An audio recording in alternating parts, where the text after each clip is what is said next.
What is up, Swagmasters? This is Vendetta, and we're going to be looking at a 2v2 with me and Brute. So this was pretty good. I may just say so. This was an interesting battle. I think this is it. No. Sehr gut. Sehr gut. So here we go. I did change my name to Do You Even Lift? That was when we were playing Chivalry, because when I killed someone I wanted it to say next to their name, Do You Even Lift? And them to basically get mad. So that's why I've got the name changed. But so you've got me, Brooticus, Tenzard, and Liza Black. So these guys both had custom emblems. You know, that little funny picture you have above your name when you're in the lobby. Yeah, we were talking over Skype, me and Brute, and I was freaking out. I was like, shit, no, we've lost. These guys have got custom emblems. Shit's too real. They've probably paid an extra 300 quid to get something like, I don't know, Photoshop, and they've actually purposely made their own emblems to actually make themselves more fearsome online, and it worked, and I shit myself, and Brute was having none of it. So we went into the battle. I am playing as a modern army, which I never ever do, but I thought you guys are long overdue a modern army. Brute is going to be playing as traditional, and I think they are both. No, this guy's traditional, and this guy will be modern. So let's go into the battle. Let's see what units we have all brung. So Brooticus in his classic green outfit, he has brung some Naginata Samurai up front, and he's got some Nodachi Sam. He's got two Katana Sam, it looks like. Further Naginata Samurai at the back. He then has got his general, he's got Brutzy, and then we got Mr. Roboto. Oh no, I know why he's called him that. I know. Nice one, Brute. Oh god, and then you've also got Yari Cav, so we've got two of those guys. Oh, and he's also got, I think just Fizzy Fangs, which is going to be his bow cavalry.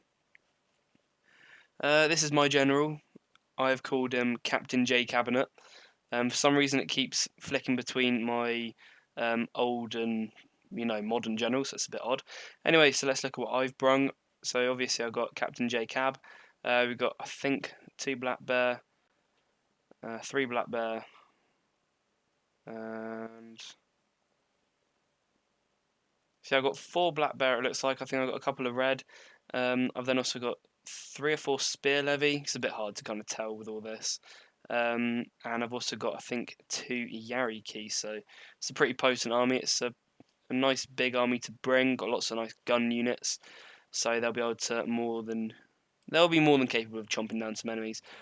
So the traditional guy is going to be fielding some Nodachi, he's got some Naginata attendants, and he's got two very expensive warrior monk units. These guys are both 9 chevron with that 200 range. They've got some nice accuracy, a lot of ammunition, and a good reload skill. So these guys will chomp through most bow units, but really against a modern army like mine, it wouldn't really stand much of a chance. So they've also, he's also got some fire cav. He's got some Donderbus cav, Donda cunts, in other words. He's got some Yari Cav. And let's look at his friend. So his friend is fielding, obviously, his general. He's got two Shogutai units, which are OP as FUCK. He's then got some Black Tortoise Force, which I would not advocate bringing because they are truly shocking. He's got some Shogunate Guard Cav, Yari Cav, and Imperial Guard Cav. So he's got two of those guys. These are the most annoying units in the game. I'd say they're more annoying than Donderbust. Donderbust are just annoying because they get so close to your army and deal so much damage you can't do anything about it. But he's also bringing some Gatling guns again. These guys are probably going to cost a lot of money, but they do deal a lot of death and destruction. So let's get kicking into the battle. So you're probably wondering why I've set myself up in this way. Yes, I'm trying to hide myself. The reason I'm trying to hide myself is because I don't want them to know what I've got. I mean, yeah, an enemy could know they don't know what you bring in, but that's actually a good idea. Even if they know you're hiding something, it's still good that they still don't know what you're hiding, because then they're in the dark and they don't know how to play. So even though they are known you're hiding something, it's still always a good idea to still hide, even though if it's that blatantly obvious, it still keeps them in the dark. So I tell Brooticus there's no point trying to take those guys head on because they've got so much like dick cav, a lot of ranged cavalry. It's pointless trying to fight them head on. We really need to stick to our guns, stick next to each other, stick to our guns. So we need to stick with each other. He was going to run his cavalry around this flank, but said, no, don't do that. We'll get torn to shreds, because look at the chevrons. Yeah, it's not going to go too well. So he will just kind of entertain with his bow cav. These guys are going to charge to the side. Personally, I wouldn't have done this, but what it does do is it buys us some more time. And I think what he was trying to do is come around the flank and hit from this side. He probably should have microed them, so one that side, one this side, and then trap, these ranged cavalry units. Because now they're just going to get charged by fire cav and Yarrow cav, and they're going to get annihilated. But he's doing a very, very good job with his bow cav because he's trying to kite, trying to keep away from these Imperial Guard cav, which is definitely what he's going to be wanting to do because these guys have got shorter range in his bow cav, but he is going to be idle with his army here, and the Imperial Guard cav will get a few kills off there. And bows are not as potent as guns. You can see they only got 5 kills compared to about 12, so really, gun cav is very, very potent. He did have some light cav here. Didn't even realise he had light cav, even fooled me. This is a good little idea, but he probably should have just gone straight for these guys. Just deal a little bit of damage, and he has to charge these guys over into the oncoming Imperial Guard cav. That would really be worthwhile, and it looks like he's going to be doing that. So at the moment, it's not looking too great for us. We have got the disadvantage in terms of cav. He seems to be running them away. Oh, ow. That's not great. So yeah, that guy just got a good spear to the throat.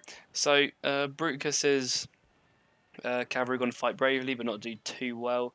At this point, we both retreat, and what I'm beginning to do is I'm beginning to line up my forces in the forest. By this point, they still do not know what I have brung.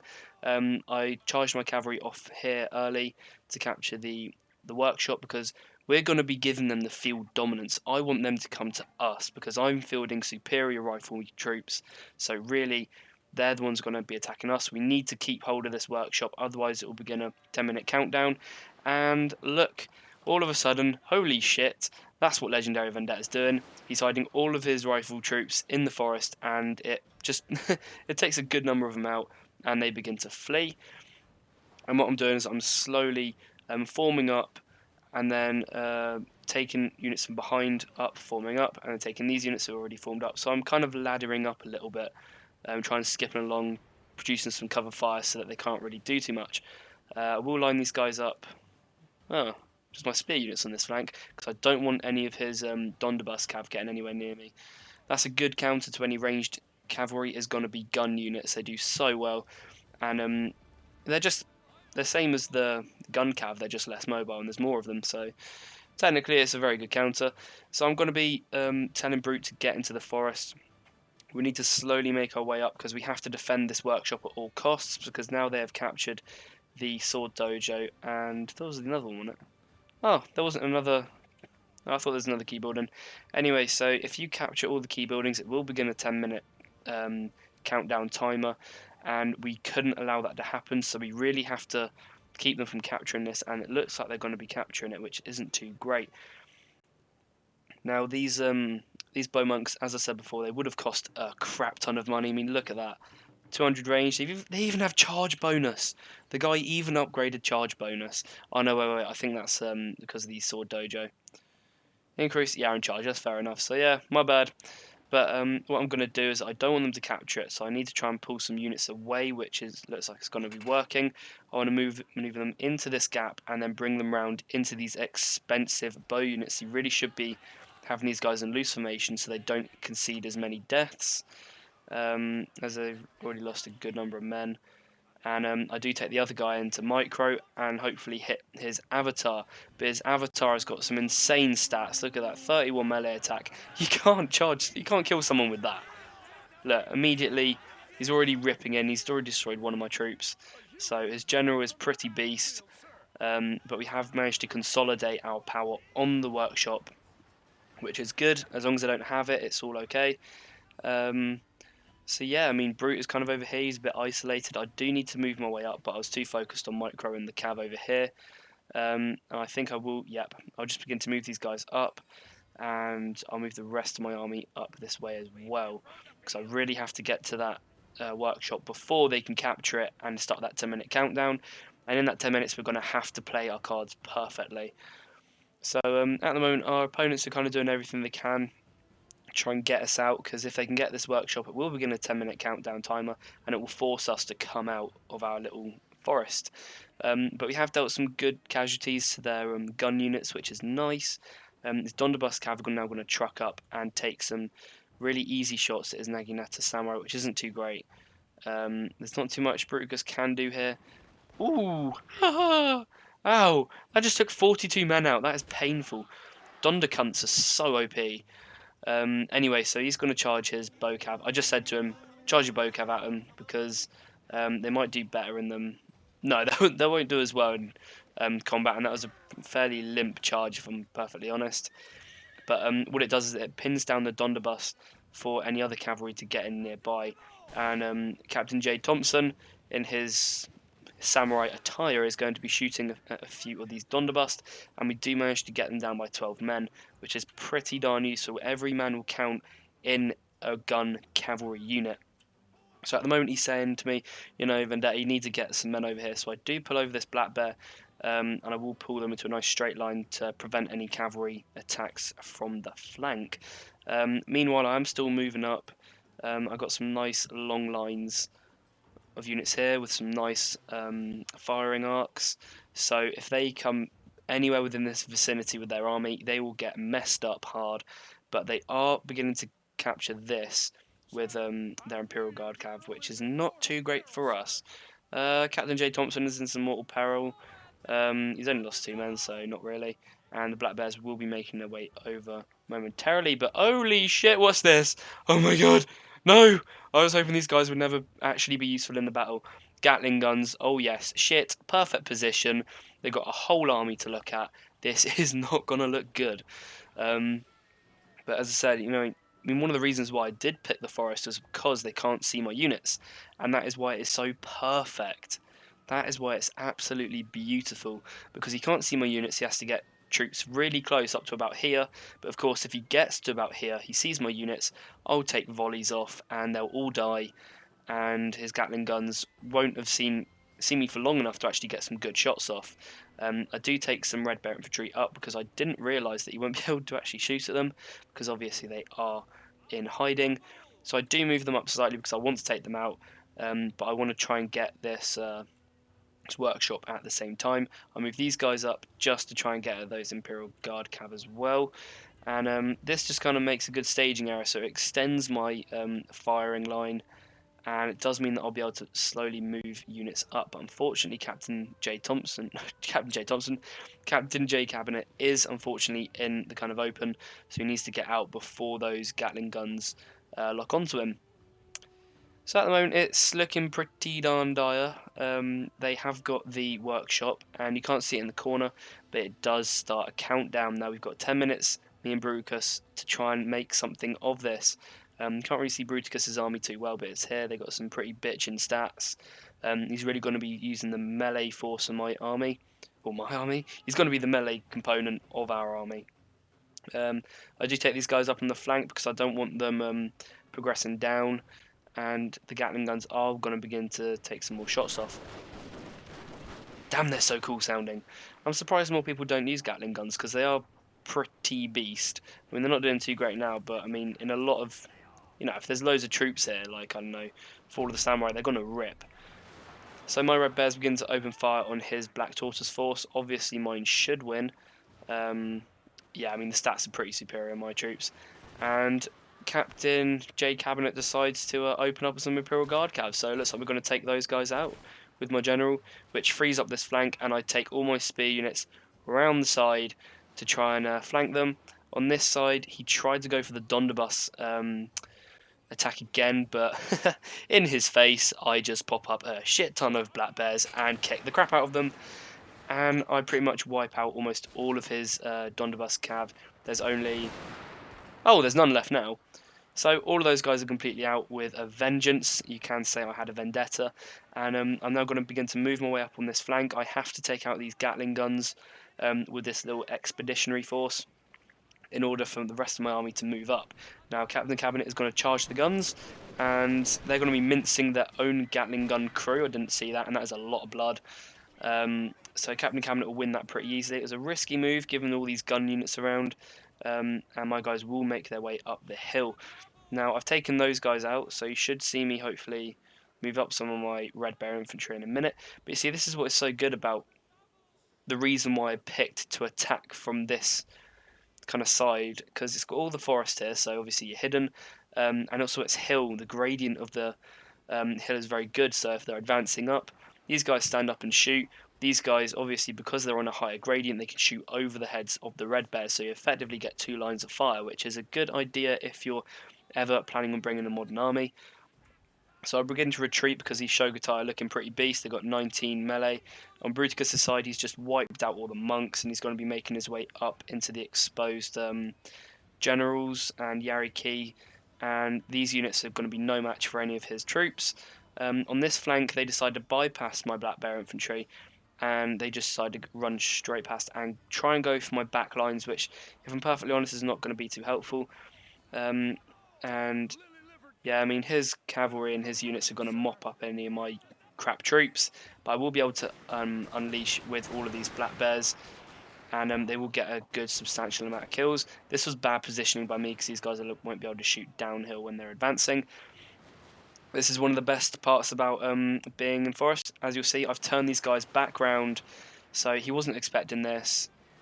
So I just clicked, dragged, so they're facing the other way, and they're going to get charged, but really there's not enough troops here to actually make a big difference. My Black Bear should be able to deal with that pretty easily, and I'll even swing this unit along the flank to try and take care of them. So I mean, we've managed to get rid of the workshop, so they don't have that anymore. Their troops are still alive, but Brooticus has only really lost his cavalry, so he's got all of his very, very good sword infantry left. I've got pretty much all of my rifle troops left, apart from this and one other unit. So really, it's not looking too great for our opponents. I mean, they did have the upper hand, but I think it was some clever movements by me and Brooticus which really won us this. It was definitely a good idea to keep my troops in this, because then I did manage to deal a good blow to any of his cavalry on this flank, and then I managed to pin them down from doing anything or coming near us. Oh, and they've also got they got a naval bombardment as well. So the Shogutai are going to mince up all of my troops because these guys are going to be losing decisively. He's got some Nodachi who are going to charge uphill, but really the battle's kind of over because I think we've taken out their generals. I've got loads of rifle troops left. Brooticus has still got all of his melee troops left, and really it's just not going to go too well for them. I mean, all they had to do was hold on to this workshop, and they probably should have. To be honest, there's not really too much they could have done. If they utilised their Gatling guns a little bit better, that would have helped. If they didn't try doing the Donderbus stuff, all they really had to do was kind of just sit here with all their troops and wait. They didn't have to try and probe us with any Donderbust here or send out cavalry. I think they were a little bit too reckless in terms of what they actually did because, as I said, if you've got loads of kind of line infantry or rifle infantry and they're all covering each other with arcs of fire, and they're hidden in forest as well, because, I mean, you don't know these guys are hidden in forest until they pop up and shoot you, so that can be pretty devastating. These guys are going to charge up and die. So, yeah, I mean, if you've got some covering fire from different types of units, it will definitely help. And it looks like we're just going to win this, so I'll fast forward it. And we just close in, so it was an excellent battle. It doesn't really look like too much now, it looks fairly calm and reserved, but trust me, me and Brute were shitting ourselves so bad. And yeah, I hope you enjoyed it. And we're back, and this is the results screen. So I did bring a lot of troops. I don't know why they didn't actually bring so many units. I think their troops must have just cost a lot of money. Oh yeah, I think I remember now. Because I was only a rank 3 general, I think, we had about 10,000 koku to spend. So obviously their troops would have costed a lot. Those 9 chevron monks, for example, and all those kind of troops, they would have cost a lot of money. And you had Imperial Guard cav, you had Gatling guns, so really they would have cost a lot of, a lot of dough. So I mean, if you are going to be playing at such a low rank, you do need to be bringing loads of troops like I did there, because there's nothing they could do about it basically. When you're playing Fall of the Samurai, rifle units are excellent, but they're also fairly cheap as well. And if you bring a lot of them, there's not too much your opponent can do unless they get you with ninjas or anything like that really. So we'll go into the unit stats. Yeah, it was fairly spread across over mine. The Shogutai, the bloody bastards, they're so OP. that like 17 or 19 melee attack base value. And Brute did well by just going around the side and taking out the traditional guy, but I think it was more or less we just took them out piecemeal, really. So there you go. I hope you enjoyed the battle. We enjoyed playing that battle. It was a very, very tough one. I've got a lot more good battles to show you, and bye for now.